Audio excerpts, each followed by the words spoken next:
नमस्कार, भारत होम्योपैथी के YouTube channel पर आपका स्वागत है और आज इस वीडियो में हम बात करेंगे बिना डायलिसिस किडनी को ठीक करने के बारे में। कुछ घरेलू उपचार मैं आपको इस वीडियो में बताऊंगा, तो इस वीडियो को एंड तक देखिएगा। और अगर आप हमारे चैनल पर नए हैं तो अभी चैनल को सब्सक्राइब कर लीजिएगा, क्योंकि इस चैनल पर हम हर हफ्ते किडनी रोगियों के लिए एक वीडियो लेकर आते हैं जिसमें उन्हें हम सारी जानकारी देते हैं जो उनके लिए बहुत बेनिफिशियल हो सकती है। तो चलिए वीडियो में आगे बढ़ते हैं और जानते हैं बिना डायलिसिस किडनी को ठीक करने के कुछ घरेलू उपचारों के बारे में। अगर आपकी किडनी में खराबी आना शुरू हुआ है तो ऐसे में आपके माइंड में एक कहीं ना कहीं एक डर सता रहा होगा, डायलिसिस से कैसे बचे।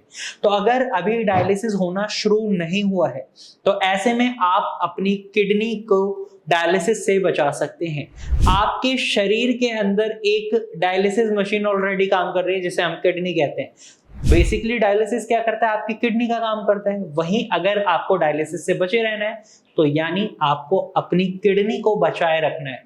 किडनी को बचाने के लिए आपको उसके फंक्शंस को इंप्रूव करना है और जो उसमें नुकसान पहुंचाने वाली चीजें हैं उनसे दूरी बना लेनी है। इस तरीके से आप अपनी किडनी को डायलिसिस से बचा सकते हैं। अब कुछ घरेलू उपचार हैं जिनकी मदद से आप अपनी किडनी के फंक्शंस को इंप्रूव कर सकते हैं, साथ ही साथ किडनी को डिटॉक्स कर सकते हैं। इसमें सबसे पहले आता है जीरे का पानी। जी हाँ, आप जीरे को सुबह खाली पेट ले सकते हैं। ल्यूकवार्म वाटर के साथ आप इस पानी को पिएंगे तो इससे आपकी किडनी भी डिटॉक्स होगी, साथ ही साथ आपकी जो पाचन क्रिया है, डाइजेस्टिव सिस्टम है, वो भी अच्छे से काम करेगा। दूसरा घरेलू उपचार जो आप अपना सकते हैं वो है हल्दी वाला दूध, काउ मिल्क या डबल टोन मिल्क, या फिर हल्दी वाला गुनगुना पानी आप जरूर पिएं। कच्ची हल्दी जो होती है उसको ग्राइंड करके उबाल लें और उसे पिएं सुबह खाली पेट। इससे भी किडनी डिटॉक्स होगी, साथ ही साथ किडनी के फिल्टर्स में भी इंप्रूवमेंट आएगी।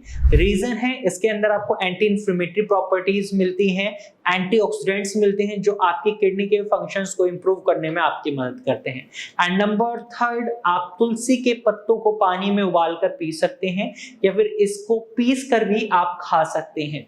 इसके अंदर बहुत अच्छी मात्रा में आपको एंटीऑक्सीडेंट्स मिल रहे हैं, एंटी इंफ्लेमेटरी प्रॉपर्टीज मिल रही हैं, साथ ही साथ ये आपके इम्यूनिटी को भी स्ट्रॉन्ग करने का काम करती है। तो ऐसे में तुलसी के पत्ते आपके लिए बहुत बेनिफिशियल हो सकते हैं। वहीं डायलिसिस से अगर आपको अपने आप को बचाना है तो सबसे बड़ा काम जो आपको करना है, अपने ब्लड प्रेशर को कंट्रोल में रखना है।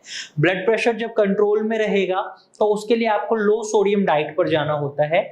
लो सोडियम डाइट में आप नॉर्मल नमक का सेवन नहीं करेंगे, आप सेंधा नमक का इस्तेमाल कर सकते हैं। और जो भी फूड आइटम्स हैं जिनमें सोडियम की मात्रा ज्यादा होती है उनसे आपको दूरी बनानी होती है। साथ ही साथ अपने ब्लड शुगर लेवल को भी नियंत्रित रखना होता है। अगर आप ये दोनों काम कर लेते हैं तो आपका क्रिएटिनिन नहीं बढ़ेगा। और डायलिसिस से बचना है तो वहां पर सबसे बड़ा फैक्टर यही रहता है कि आपको अपने क्रिएटिनिन लेवल को कम रखना है। तो नॉनवेज डाइट ना खाएं। आप घरेलू उपचार की बात चल रही थी तो ऊपर मैंने आपको घरेलू उपचार तो बताए हैं, लेकिन ये जो टिप्स हैं ये भी आपको फॉलो करनी बहुत जरूरी है, ताकि आप अपने बढ़ते हुए क्रिएटिनिन को अगर रोक लेंगे ना तो डायलिसिस की नीड ही नहीं पड़ेगी। नॉनवेज डाइट ना खाएं। प्रोटीन की नीड है शरीर में तो प्लांट बेस्ड प्रोटीन जैसे मूंग दाल, मसूर दाल और मोट दाल का आप सेवन कर सकते हैं।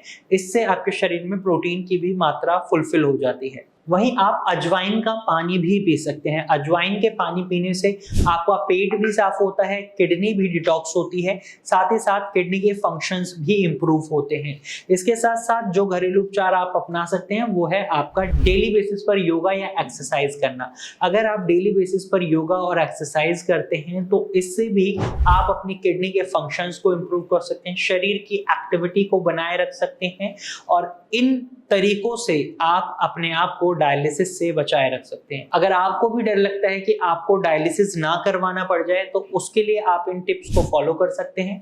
और अगर आप क्रॉनिक किडनी डिजीज के पेशेंट हैं तो यहाँ मैं आपको बताना चाहूंगा, विदाउट ट्रीटमेंट आप किसी भी घरेलू उपचार की मदद से अपने आप को डायलिसिस से नहीं बचा पाएंगे।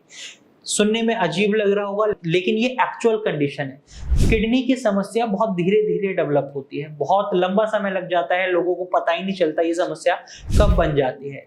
इसी तरीके से अगर इसको आप घरेलू उपचार से ठीक करना सोचेंगे तो नहीं ठीक हो पाएगा। इसके लिए आपको एक ऐसे ट्रीटमेंट की रिक्वायरमेंट होती है जो आपके किडनी के फंक्शंस को भी इंप्रूव करे। धीरे धीरे किडनी के फंक्शंस इंप्रूव होंगे, जो शरीर में टॉक्सिन्स हैं वो शरीर से बाहर जाएंगे। तो यहाँ पर इस तरीके से जब प्रोसेस होगा आपकी किडनी के फंक्शंस को इम्प्रूव करने का, तो आप डायलिसिस से बचे रह सकते हैं या अपनी किडनी को दोबारा एक हेल्दी किडनी में कन्वर्ट कर सकते हैं। लेकिन अगर आप एक गलत ट्रीटमेंट ऑप्ट कर लेते हैं जो आपकी बीमारी को दबा रहा है, किडनी के फंक्शंस को इम्प्रूव नहीं कर रहा है, तो दिक्कतें आगे बढ़ सकती हैं। इस चीज का हमेशा ख्याल रखिएगा। और इसी वीडियो में मैं आपको भारत होम्योपैथी के एक पेशेंट का टेस्टिमोनियल अटैच कर रहा हूं ताकि आप उस पेशेंट के रिव्यू देखें।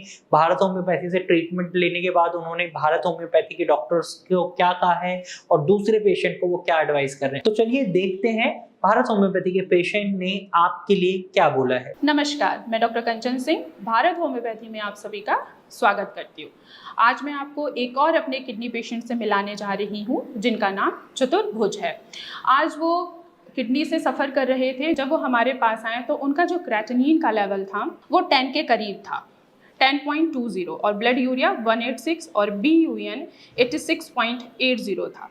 फॉस्फोरस भी उस समय बढ़ा हुआ था, 7 था। और उनकी जो राइट किडनी है वो पहले से बिल्कुल छोटी हो चुकी है और लेफ़्ट किडनी है वो भी पहले से काफ़ी छोटी हो चुकी है। पेशेंट की हिस्ट्री ये है कि उनको हाइपरटेंशन की शिकायत काफ़ी लंबे समय से था। वो प्रॉपर मेडिसिन भी लेते थे, लेकिन फिर भी धीरे धीरे उनकी किडनी क्या हुई है, ख़राब होती चली गई है। अब उन्होंने पूरा 1 महीना हुआ है भारत होम्योपैथी से मेडिसिन लेते हुए। अभी जो उनका क्रेटिनिन का लेवल है वो आ चुका है 8.68 पे, यानी कि जो पहले क्रेटिनिन का लेवल था 10.20 अब हो गया है 8.68 के करीब, और ब्लड यूरिया 129 हो गया है और ब्लड बर्न यूरिया 60.50 हो गया है। सिम्टम्स जो उनके शरीर पे आते थे वो था कि उनके नोजिया और वॉमिटिंग, जैसे ही वो खाना खाते थे तुरंत उनको वॉमिटिंग हो जाता था।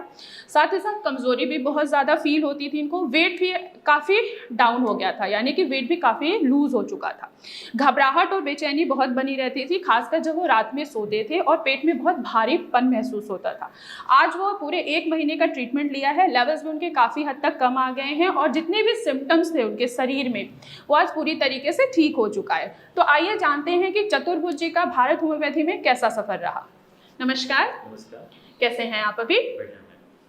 कैसा लग रहा है आपको कि आपका क्रेटिनिन का लेवल पहले जो 10.20 था, अभी लेवल आपका काफ़ी डाउन हो गया है 8 बहुत अच्छा बेटर है।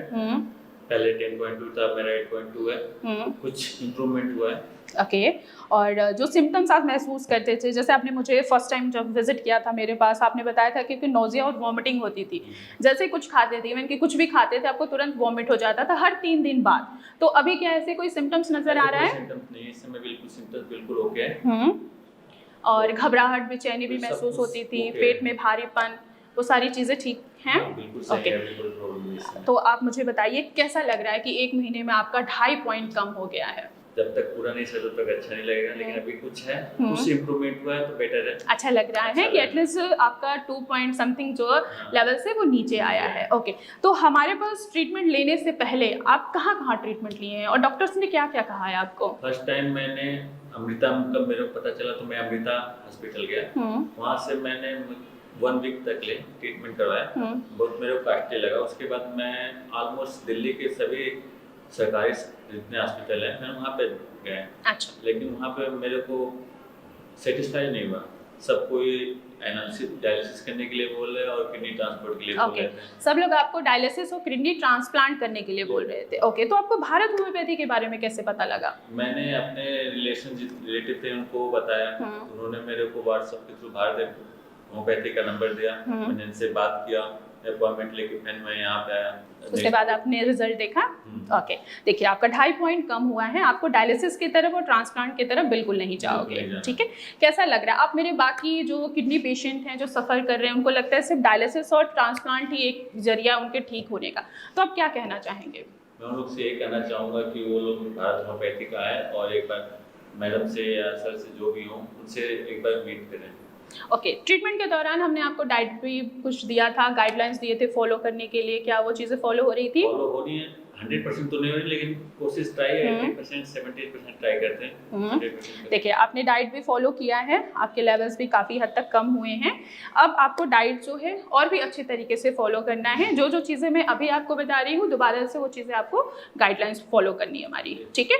नेक्स्ट टाइम भी आपके लेवल और भी ज़्यादा कम होते हुए दिखेंगे, ठीक है। तो आपने देखा भारत होम्योपैथी से ट्रीटमेंट लेने के बाद पेशेंट की कंडीशन में कितनी इंप्रूवमेंट हुई है, क्रिएटिनिन लेवल कैसे कम हुए हैं। तो अगर आपका भी क्रिएटिनिन लेवल बढ़ रहा है, उसे कम किया जा सकता है। आप भारत होम्योपैथी की डॉक्टर की टीम से कंसल्ट कर सकते हैं और अपने किडनी के फंक्शंस को बढ़ा सकते हैं। क्रिएटिनिन कम करना अलग चीज है, किडनी के फंक्शंस इंप्रूव होंगे तो डेफिनेटली आप ठीक हो रहे हैं, इसका मतलब ये होता है। तो आप भारत होम्योपैथी की डॉक्टर की टीम से कंसल्ट करें। आज की वीडियो में सिर्फ इतना ही, फिर मिलेंगे एक नई वीडियो के साथ, तब तक के लिए धन्यवाद।